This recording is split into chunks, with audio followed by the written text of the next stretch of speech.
हर हर महादेव। अभी मैं बहुत बड़े घाटी के अंदर इन कर गया हूँ और कंप्लीट जंगल ही है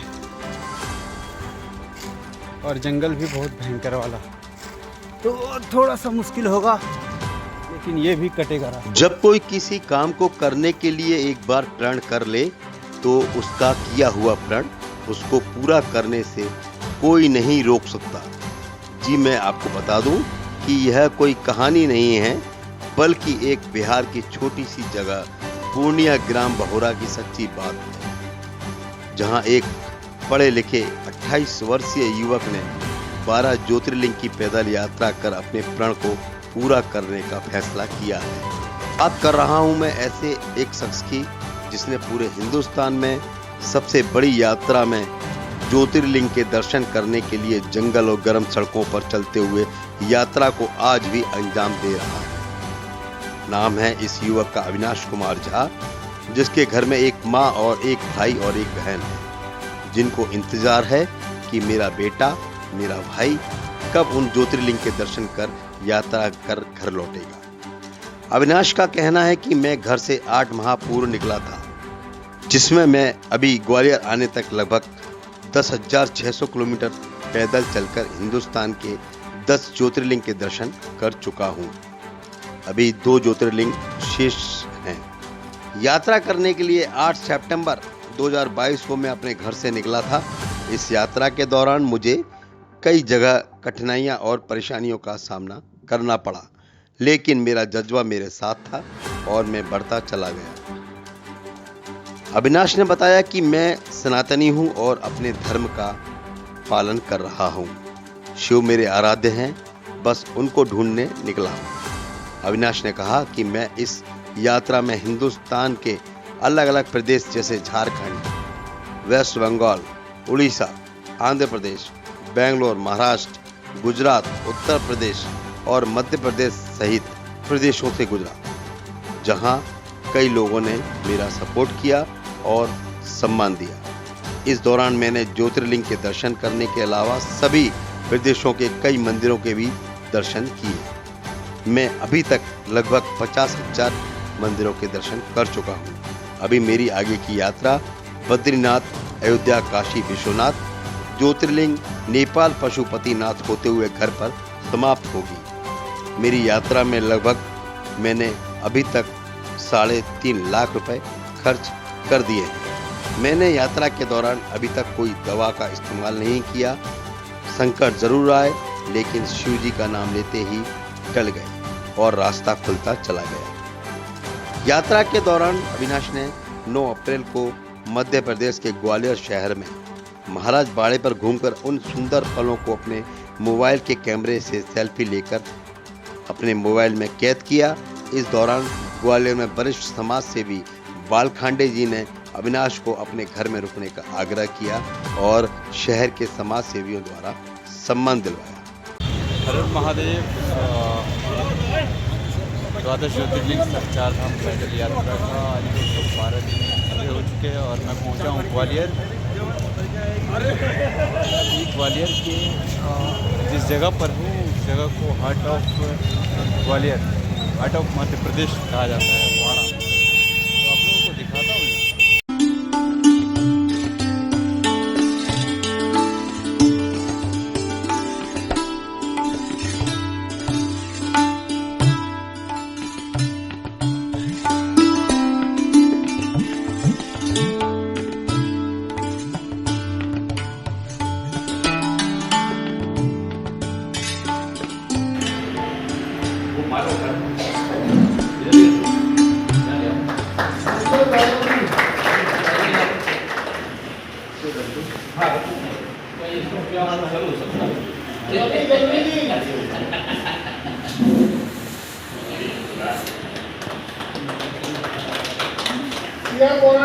अपना पक्ष है कि भैया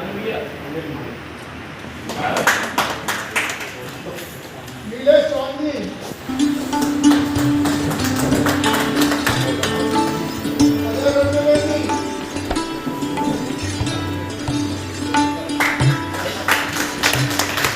बाबा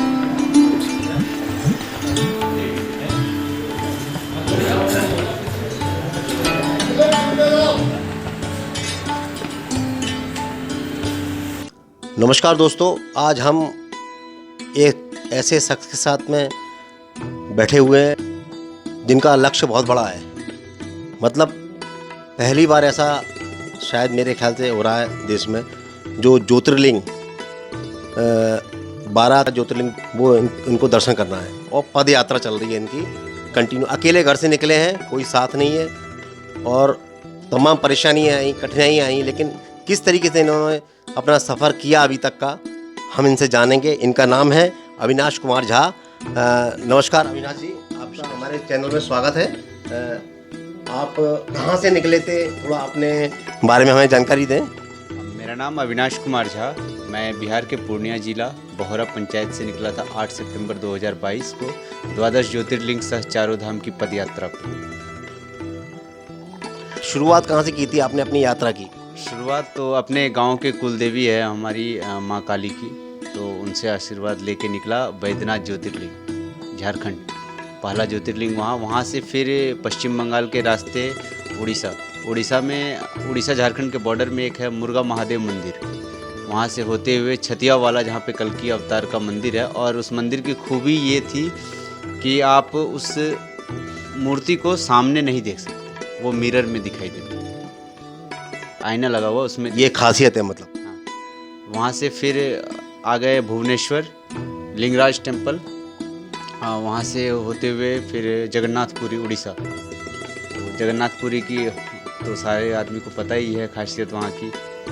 और वहाँ से फिर श्रीशैलम मल्लिकार्जुन, तिरुपति बालाजी से फिर आ गए रामेश्वरम देवीपट्टनम होते हुए, फिर Madurai Meenakshi temple, Bangalore ISKCON temple, फिर वहाँ से भीमाशंकर, शनि शिंगणापुर, कृष्णेश्वर, फिर शिरडी के रास्ते त्र्यंबकेश्वर, फिर वहाँ से भावनगर होते हुए निष्कलंक महादेव कोयलक बीच पे पड़ता है, वहाँ से फिर गंगेश्वर महादेव दीव, फिर सोमनाथ से श्री द्वारकाधीश से नागेश्वर ज्योतिर्लिंग, फिर वहाँ से श्री ओमकारेश्वर ज्योतिर्लिंग, महाकालेश्वर। और आज मैं यहाँ अंकल मिले थे ओमकारेश्वर में, तो उन्होंने 1 महीने पहले बोला था कि आप जब ग्वालियर पहुँचोगे तो आप मेरे यहाँ रुकना। तो बहुत अच्छा लगा यहाँ पर। और 35 किलोमीटर पहले ही गए थे हम तुमसे मिलने के लिए। रास्ते में एक जगह है घाटी गांव, तो जिनको इस चीज़ का समझ है तो वो बहुत अच्छा रिस्पॉन्स देते। अंकल का नाम तो बता दो अपना। श्री बालखांडे जी ने आपकी हेल्प की, आपको यहाँ रुकाया। अच्छा ये बताइए मेरे को, आपने ज्योतिर्लिंग ही क्यों चुने यात्रा के लिए? सारा शक्ति जो है ना, शिव और शक्ति, वो उन्हीं में समाया हुआ। और वही एक है हम लोग का है ना, नमामि शमीशान निर्वाण रूपम विभुम व्यापकम ब्रह्म वेद स्वरूपम। उसमें एक लाइन है, निराकार ओंकार मूलंग तुरी अंगिरा ज्ञान गोदी तमीशं गिरीशं। तो उन्हीं के ऊपर सारा चीज़ है। तो महादेव हैं तो सब हैं। आपके घर में कौन कौन है? मेरी माता जी है और भाई है। वैसे मेरा गांव जो है वो पूरा गांव में मेरे ही परिवार है, केवल एक ही। अभी आपका आगे कोई और लक्ष्य है इसके अलावा, ज्योतिर्लिंग के अलावा? देश के अंदर जितने भी मंदिर है लगभग अभी तक मैंने 51,000 मंदिरों का दर्शन किया। और उसमें माता जी मंदिर भी हैं, शिव भगवान की भी और भी मंदिरें हैं। और उसके बाद बजरंगबली की है। तो सारे भगवान की बस स्तुति करता हुआ निकलता रहता हूँ। आपने 12 ज्योतिर्लिंग बताया, 12 ज्योतिर्लिंग के दर्शन करेंगे, तो 12 ज्योतिर्लिंग के नाम क्या हैं सारे? पहला ज्योतिर्लिंग श्री सोमनाथ मल्लिकार्जुन, उसके बाद महाकालेश्वर, ओमकारेश्वर, बैद्यनाथ ज्योतिर्लिंग, फिर काशी विश्वनाथ, उसके बाद रामेश्वरम के बाद आपका भीमाशंकर, त्र्यंबकेश्वर, कृष्णेश्वर, केदारनाथ। चलिए 12 ज्योतिर्लिंग के आप दर्शन करेंगे, हमारी शुभकामनाएं आपके साथ में है। आपकी यात्रा में अभी तक आप कितने किलोमीटर हो चुके हैं अभी आपको? अभी तक 10,600 किलोमीटर के आसपास कंप्लीट हो चुकी है और लगभग 5,000 किलोमीटर बची है। 5,000 और बची है। इस यात्रा में बीच में आपको कई कठिनाई आई होंगी, कई परेशानी आई होंगी, तो उससे आपने कैसे अपने आप को बचाया और किस तरीके से आपने उसका सामना किया? उस कठिनाई से बचाने के लिए तो हैं साथ में महादेव। तो जब भी कठिनाई आती थी तो उनको याद करते थे, तो बस निकलते गया रास्ता, वो महादेव भी रास्ता दिखाते चले गए। कभी कभी तो ऐसा हुआ 20 किलोमीटर आगे चले गए और उसके बाद रोड ही नहीं, जंगल है। फिर उस जंगल को काट काट के रास्ता बना के फिर निकले 5 किलोमीटर आगे, तब मेन रोड मिला, नहीं तो वापस आने में फिर 50 किलोमीटर घूमना पड़ जाता। अच्छा, ये यात्रा कि आपने दिन ही दिन में की, रात में भी ये इस यात्रा में? इस यात्रा में सबसे ज़्यादा चले 35 घंटे कंटिन्यू चले थे, 145 किलोमीटर रात में चले आप? दिन रात 35 घंटे कंटिन्यू चलते रह गया, तो वो सबसे ज़्यादा था। और एक दिन में सबसे ज़्यादा है आंध्र प्रदेश के बड़वेल से राजमपेट 74 किलोमीटर की यात्रा किया था, सुबह 6 बजे से रात के 11 बजे तक। लगातार चलते रहे। खाना पीना? खाना पीना तो बहुत जगह तो खाना मिला ही नहीं, और जहाँ पे नहीं मिलता था खाना वहाँ भूख भी नहीं लगता था। सबसे बड़ा चीज़ ये है। मतलब शिव की शक्ति इतनी थी आपके अंदर? शिव की ही शक्ति है कि आप भी यहाँ बैठ के बात कर रहे हैं और हम भी यहाँ बैठे हुए हैं, वो शक्ति उन्हीं की है। आप ऐसे किसी को कुछ बोलना चाहेंगे इस तरीके से यात्रा करने के लिए? यही है कि इस यात्रा का मोटिवेशन तो सनातन धर्म से है, और सनातन धर्म जितना आगे रहे और इसका आदि अंत नहीं है, तो बस सनातन धर्म का मेरे ज़रिए थोड़ा सा प्रचार प्रसार हो जाए, सोच के तो यही निकला था।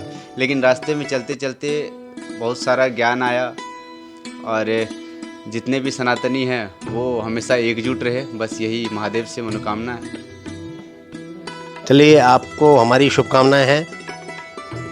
आज हमारे साथ समाज सेवी बालखांडे जी मौजूद हैं। हम जानेंगे कि आपको ये पैदल यात्रा जो कर रहे हैं जहाँ साहब, वो मिले आप? नहीं, देखिए बबलू जी, मदद इस काम में तो कोई किसी करता नहीं है। ये योग और संयोग की बात होती है कि कब आपसे अच्छे लोग मिल जाएं, कब ऐसे आपके सामने ऐसे लोग आ जाएं जिसकी आपने कभी कल्पना नहीं की हो। जैसा कि आपको मालूम है, मैं अपने समाज की यात्राएं कराता हूं, धार्मिक सद्भावना यात्राएं। तो अभी हमारी पिछले माह ही उज्जैन और ओंकारेश्वर में यात्रा गई थी मराठा समाज की। 50 लोग मेरे साथ थे। तो जब हम दर्शन कर रहे थे तो अचानक इनसे हमारी भेंट हो गई। ये वहाँ वीडियोग्राफी कर रहे थे मंदिर की, चलते चलते इनसे मुलाकात हो गई, चर्चा चली। तो ये हमने सोचा नहीं था कि ऐसे स्थान पर ऐसे महापुरुष के भी दर्शन हो सकते हैं। संयोग ये रहा कि जब अभिषेक हो रहा था तो ये हमारे साथ वहाँ मौजूद थे, इन्होंने ही अभिषेक कराया। फिर बाद में ये चर्चा चली तो ऐसा लग नहीं रहा था कि कोई व्यक्ति 10,000 किलोमीटर चलकर, और इस स्थिति में कि आप पहचान ही नहीं पाओ कि ये व्यक्ति इतना लंबा चलकर आया और इतने दर्शन करके आया है। तो एक मन में बड़ा वैसा लगा मेरे को कि ऐसी पुण्य आत्मा का संपर्क होना ईश्वर ही कराता है। तो इनसे निवेदन किया, इनसे बातचीत हुई, तो इन्होंने कहा कि मैं अब यहाँ से निकल कर उज्जैन जाऊँगा और उज्जैन से फिर मैं ग्वालियर होता हुआ केदारनाथ के दर्शन करने जाऊँगा। तो सभी लोग साथ में थे, तो हमने कहा आप जब ग्वालियर जाओ तो हमको आप थोड़ा सा सूचना देना, तो हम जो भी हमसे बन सकेगा थोड़ा सा सहयोग हम करने की कोशिश करेंगे। तो कल मैंने इनको घाटी गांव में रिसीव किया और आज इनसे आग्रह किया। वैसे ये घर पे कहीं रुकते नहीं किसी के, लेकिन मेरा सौभाग्य है कि मेरे घर पर इनके चरण पाद का आई और बड़ा सबको अच्छा लगा जो भी इनसे मिलने आ रहा है। और एक दिन हमारे घर पर रहे हैं और आज हमने इनको ग्वालियर में रोक कर कुछ शाम को ये जो हमारे ऐतिहासिक स्थल हैं उनका भी इनको पैदल ही यात्रा करके उनको दिखाया, महाराज बाड़ा वगैरह। तो एक इनको ग्वालियर की संस्कृति के बारे में जानकारी मिली और मराठा समाज के द्वारा इनका हमने अभिनंदन किया है। और कल ये सुबह यहाँ से प्रस्थान करेंगे केदारनाथ के लिए। तो हमारी शुभकामनाएं, और ये बड़ा भारी मोटिव है जो जिस उद्देश्य को लेकर ये चल रहे हैं, ये संभव नहीं है। एक व्यक्ति 15,000 किलोमीटर चले और 12 ज्योतिर्लिंग के दर्शन करे, ये अपने आप में अकल्पनीय है। मैंने तो कभी सुना नहीं कोई व्यक्ति गया हो। तो ऐसे पुरुष हमारे साथ में आए हैं, तो हम समझते हैं कि देश में सांप्रदायिक सद्भावना और देश में सनातन धर्म के प्रचार के लिए जो ये कर रहे हैं उसके लिए इनको हमारी तरफ से शुभकामनाएं।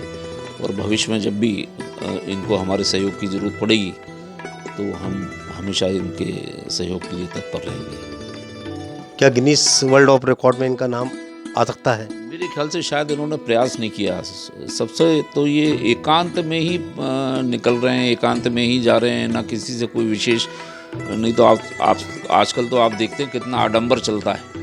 अगर ये प्रचार करके चल रहे होते तो सैकड़ों आदमी इनके पीछे चल रहे होते, लेकिन शायद ये उसको अपने आप को दूर रखना चाहते हैं। मतलब बहुत सी कठिनाइयाँ इन्होंने झेली हैं, तो मैं नहीं समझता कि ये अगर थोड़ा सा प्रयास करेंगे और ये अगर कहेंगे तो हम भी शायद कोशिश करेंगे कि मेरे ख्याल से तो इतनी लंबी यात्रा भारतवर्ष में पैदल मैंने तो नहीं सुनी है। निश्चित रूप से गिनीज ऑफ वर्ल्ड में आ सकता है इनका नाम।